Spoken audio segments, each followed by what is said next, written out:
Sweetheart, shh. It's okay. You were dreaming, I think. Shh. Go back to sleep. Oh, your heart's beating so fast. Was it a bad dream? Okay. How about I read to you until you fall back to sleep, huh? Does that sound good? Okay. What have we got here? Let's see. P.S. I love you. Absolutely not. I mean, I do love you, but not quite enough to read that sappy shit. Sorry, sweetheart. Stranger with my face? Interesting title, but no. Really? No Tolkien or anything? Frankenstein. It'll do. Are you warm enough, sweetheart? Come on, come here. Put your head on my chest. Get comfy. I love you so much.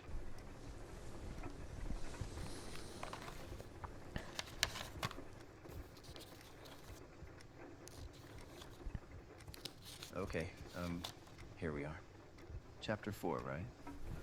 Okay. From this day, natural philosophy, and particularly chemistry, in the most comprehensive sense of the term, became nearly my sole occupation. I read with ardor those works, so full of genius and discrimination, which modern inquirers have written on these subjects. I attended the lectures and cultivated the acquaintance of the men of science of the university, and I found even in Monsieur Krempe a great deal of sound sense and real information, combined, it is true, with a repulsive physiognomy and manners, but not on that account the less valuable. In Monsieur Waldman I found a true friend. His gentleness was never tinged by dogmatism, and his instructions were given with an air of frankness and good nature that banished every idea of pedantry. In 1,000 ways he smoothed for me the path of knowledge and made the most abstruse inquiries clear and facile to my apprehension. Are you okay, sweetheart?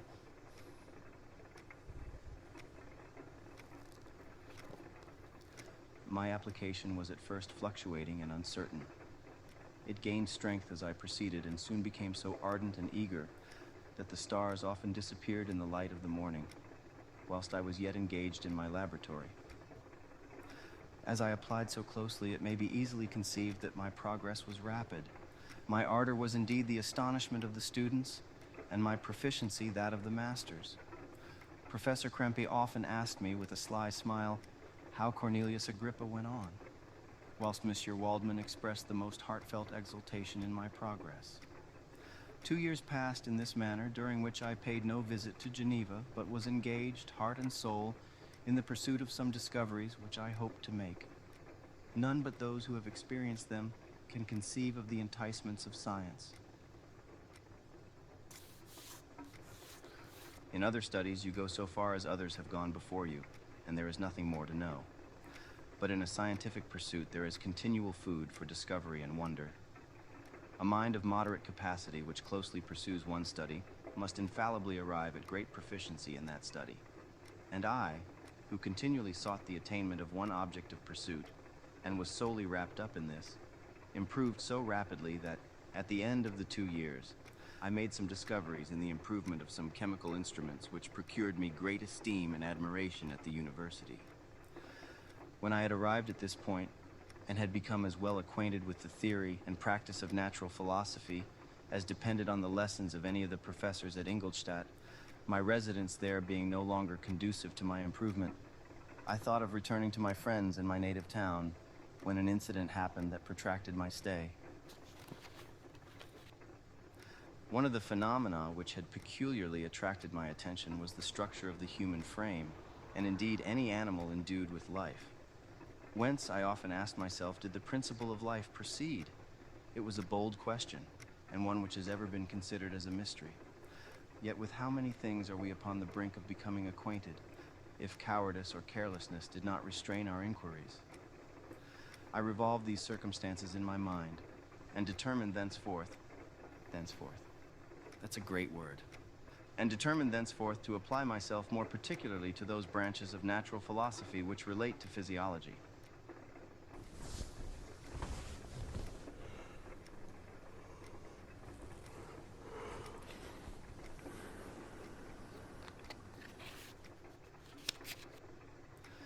Unless I had been animated by an almost supernatural enthusiasm, my application to this study would have been irksome and almost intolerable. To examine the causes of life, we must first have recourse to death. I became acquainted with the science of anatomy. I'd like to get acquainted with your anatomy. Ow, geez, what? You're hot. I can't help it. Okay, back to the story. But this was not sufficient. I must also observe the natural decay and corruption of the human body. In my education, my father had taken the greatest precautions that my mind should be impressed with no supernatural horrors. I do not ever remember to have trembled at a tale of superstition, or to have feared the apparition of a spirit. Darkness had no effect upon my fancy, and a churchyard was to me merely the receptacle of bodies deprived of life, which, from being the seat of beauty and strength, had become food for the worm. Now I was led to examine the cause and progress of this decay, and forced to spend days and nights in vaults and charnel houses. My attention was fixed upon every object the most insupportable to the delicacy of the human feelings. I saw how the fine form of a man was degraded and wasted. I beheld the corruption of death succeed to the blooming cheek of life. I saw how the worm inherited the wonders of the eye and brain. I paused, examining and analyzing all the minutiae of causation, as exemplified in the change from life to death, and death to life, until from the midst of this darkness a sudden light broke in upon me, a light so brilliant and wondrous, yet so simple, that while I became dizzy with the immensity of the prospect which it illustrated, I was surprised that among so many men of genius who had directed their inquiries towards the same science, that I alone should be reserved to discover so astonishing a secret. Remember, I am not recording the vision of a madman.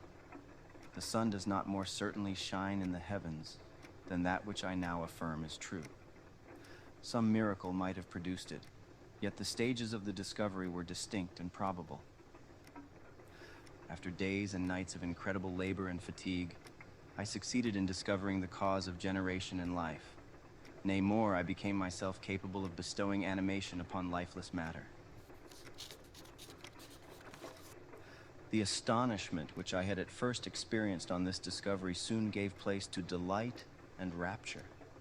After so much time spent in painful labor, to arrive at once at the summit of my desires was the most gratifying consummation of my toils. But this discovery was so great and overwhelming that all the steps by which I had been progressively led to it were obliterated, and I beheld only the result. What had been the study and desire of the wisest men since the creation of the world was now within my grasp. Not that, like a magic scene, it all opened upon me at once. The information I had obtained was of a nature rather to direct my endeavors so soon as I should point them towards the object of my search, than to exhibit that object already accomplished. I was like the Arabian who had been buried with the dead, and found a passage to life, aided only by one glimmering and seemingly ineffectual light. I see by your eagerness, and the wonder and hope which your eyes express, my friend, that you expect to be informed of the secret with which I am acquainted. That cannot be.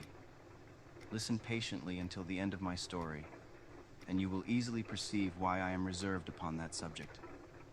I will not lead you on, unguarded and ardent as I then was, to your destruction and infallible misery.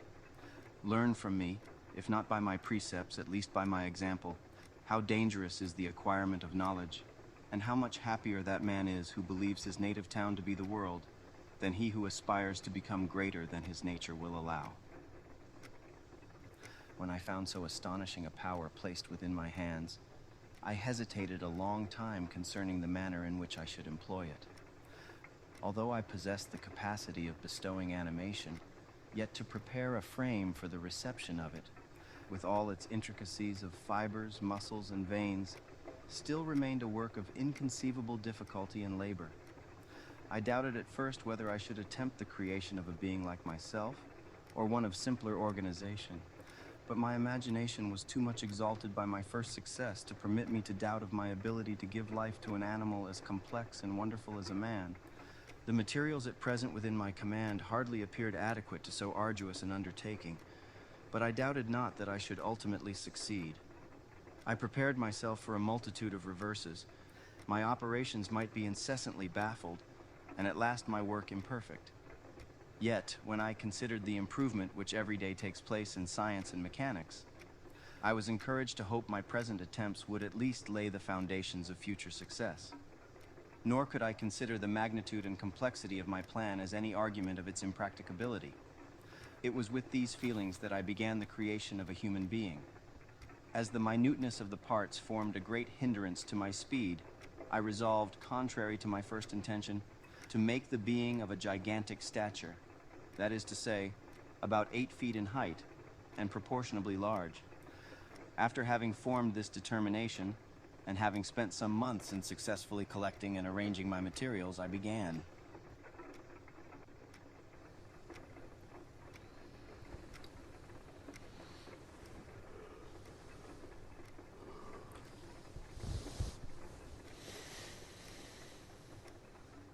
Are you asleep yet, sweetheart?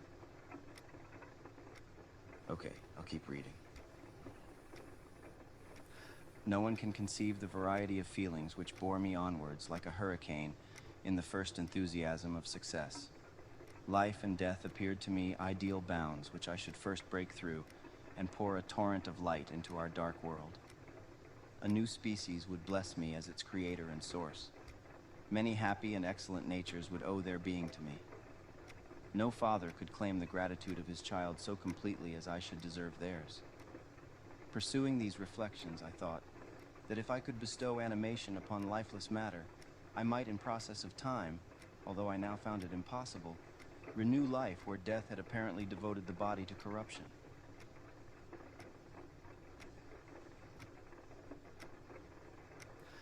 These thoughts supported my spirits while I pursued my undertaking with unremitting ardor. My cheek had grown pale with study, and my person had become emaciated with confinement. Sometimes, on the very brink of certainty, I failed. Yet still I clung to the hope which the next day or the next hour might realize. One secret which I alone possessed was the hope to which I had dedicated myself, and the moon gazed on my midnight labors, while, with unrelaxed and breathless eagerness, I pursued nature to her hiding places. Who shall conceive the horrors of my secret toil, as I dabbled among the unhallowed damps of the grave, or tortured the living animal to animate the lifeless clay? My limbs now tremble and my eyes swim with the remembrance, but then a resistless and almost frantic impulse urged me forward. I seemed to have lost all soul or sensation but for this one pursuit. It was indeed but a passing trance that only made me feel with renewed acuteness so soon as, the unnatural stimulus ceasing to operate, I had returned to my old habits. I collected bones from charnel houses, and disturbed with profane fingers the tremendous secrets of the human frame. In a solitary chamber, or rather cell, at the top of the house, and separated from all the other apartments by a gallery and staircase, I kept my workshop of filthy creation. My eyeballs were starting from their sockets in attending to the details of my employment. The dissecting room and the slaughterhouse furnished many of my materials, and often did my human nature turn with loathing from my occupation, whilst, still urged on by an eagerness which perpetually increased, I brought my work near to a conclusion. Yeah, maybe this wasn't the best choice for a bedtime story, huh?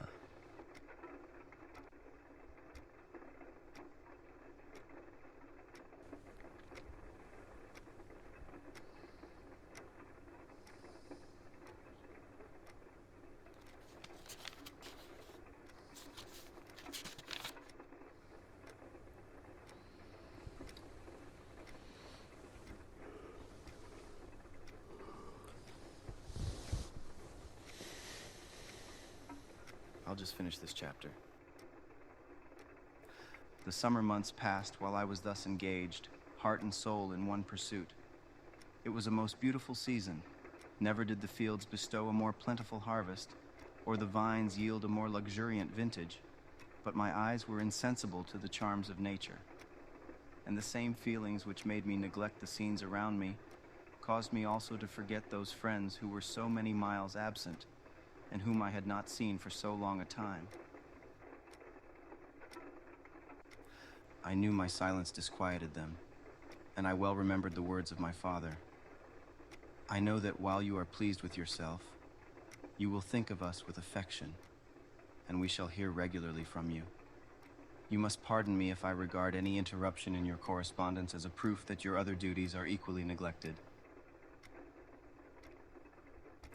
I knew well, therefore, what would be my father's feelings, but I could not tear my thoughts from my employment, loathsome in itself, but which had taken an irresistible hold on my imagination. I wished, as it were, to procrastinate all that related to my feelings of affection until the great object, which swallowed up every habit of my nature, should be completed. I then thought that my father would be unjust if he ascribed my neglect to vice, or faultiness on my part. But I am now convinced that he was justified in conceiving that I should not be altogether free from blame. A human being in perfection ought always to preserve a calm and peaceful mind, and never to allow passion or a transitory desire to disturb his tranquility. I do not think that the pursuit of knowledge is an exception to this rule. If the study to which you apply yourself has a tendency to weaken your affections, and to destroy your taste for those simple pleasures in which no alloy can possibly mix, then that study is certainly unlawful, that is to say, not befitting the human mind. If this rule were always observed, if no man allowed any pursuit whatsoever to interfere with the tranquility of his domestic affections, Greece had not been enslaved. Caesar would have spared his country, America would have been discovered more gradually, and the empires of Mexico and Peru had not been destroyed. But I forget that I am moralizing in the most interesting part of my tale, and your looks remind me to proceed. My father made no reproach in his letters, and only took notice of my silence by inquiring into my occupations more particularly than before. Winter, spring, and summer passed away during my labors, but I did not watch the blossom or the expanding leaves, sights which before always yielded me supreme delight. So deeply was I engrossed in my occupation. The leaves of that year had withered before my work drew near to a close, and now every day showed me more plainly how well I had succeeded. But my enthusiasm was checked by my anxiety, and I appeared rather like one doomed by slavery to toil in the mines or any other unwholesome trade, than an artist occupied by his favorite employment. Every night I was oppressed by a slow fever, and I became nervous to a most painful degree. The fall of a leaf startled me, and I shunned my fellow creatures as if I had been guilty of a crime. Sometimes I grew alarmed at the wreck I perceived that I had become. The energy of my purpose alone sustained me. My labors would soon end, and I believed that exercise and amusement would then drive away incipient disease. And I promised myself both of these when my creation should be complete.